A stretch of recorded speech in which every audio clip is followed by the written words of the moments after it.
Eine Bestattung ist mir immer noch im Kopf. Das war eine blau-weiße Bestattung. Der Verstorbene war aus Bayern. Er hat vorher das Trauergespräch bei uns geführt, seine Trauerrede auch selbst aufgestellt. Und als er dann verstarb, dann gab es noch zum Abschluss an seinem Grab ein Glas Champagner. Die Angehörige kommt immer noch ab und zu vorbei und freut sich jedes Mal, dass es damals so schön gelaufen ist.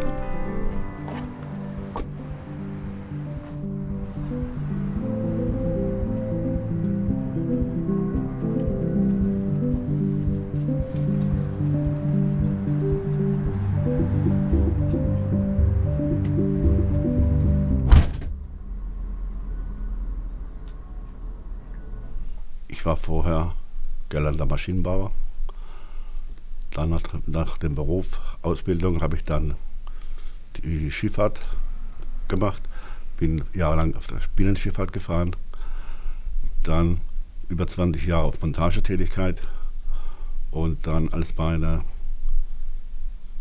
eine Frau Krebs hatte, habe ich dann den Beruf gewechselt, bin dann zur Gemeinde und habe die Tätigkeit als Friedhofsgärtner und Friedhofsordner durchgeführt.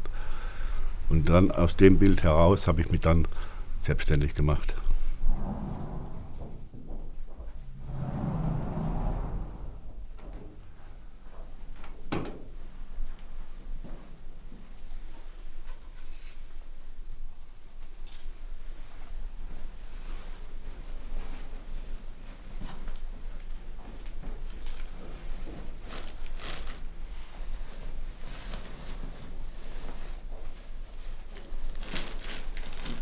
Meine Großmutter mütterlicherseits war Leichenwäscherin früher, hat mich immer interessiert und durfte auch ein paar Mal dabei sein. Und so hat mich der Beruf selbst nicht mehr losgelassen, sodass ich später dann mit meiner damaligen Partnerin das machen konnte.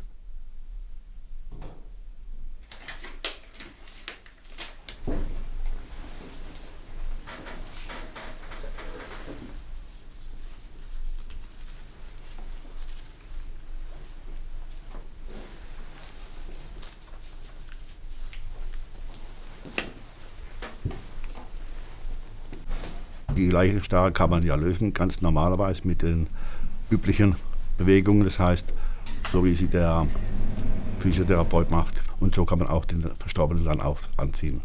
Ich bin jahrelang Apothekerin gewesen, in selbstständiger Tätigkeit.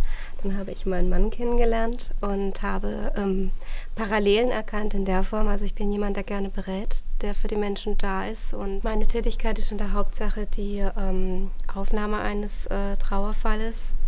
Das Fachpraktische, das übernimmt dann mein Mann. Das Schöne am Ganzen ist, dass man dann immer ein Feedback bekommt von den Angehörigen, die sich dann freuen, dass alles so gelaufen ist. Und das macht uns ja auch froh dann, wenn wir das erfahren. Ja, für mich persönlich ist auch ein gutes und schönes Gefühl zu wissen, dass ich helfen konnte.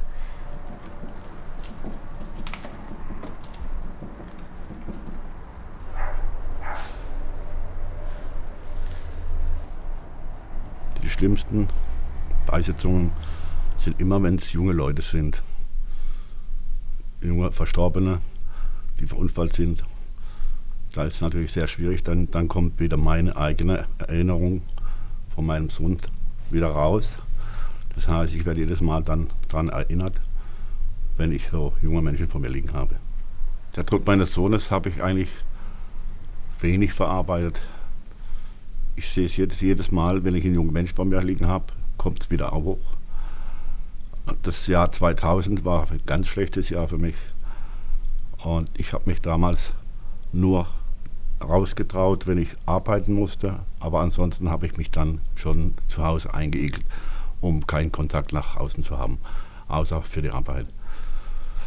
Und überwinden kann man eigentlich nicht, der Schmerz ist immer noch da und wird auch nicht gehen.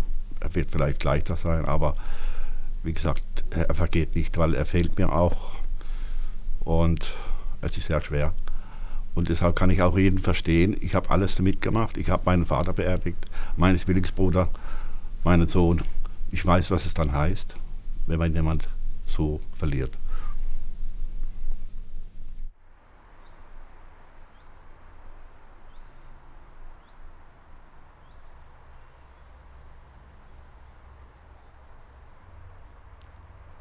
Bei mir ist es so, ich habe sehr früh meinen Vater verloren. Ich war damals 14 Jahre alt. Ich habe mich damals irgendwie gar nicht richtig mit dem Ganzen befassen können. Für mich war der Tod ein Schock. Mein Vater wurde aus dem Leben gerissen, er ist im Herzinfarkt verstorben. Und jetzt sehe ich eigentlich, was mir gefehlt hat damals. Hätte ich ihn schon gekannt oder hätte ich so einen Bestatter gekannt wie ihn, hätte ich die Möglichkeit gehabt, nochmal Abschied zu nehmen. Ich glaube, es hätte mir mein Leben, mein damals junges Leben schon sehr erleichtern können.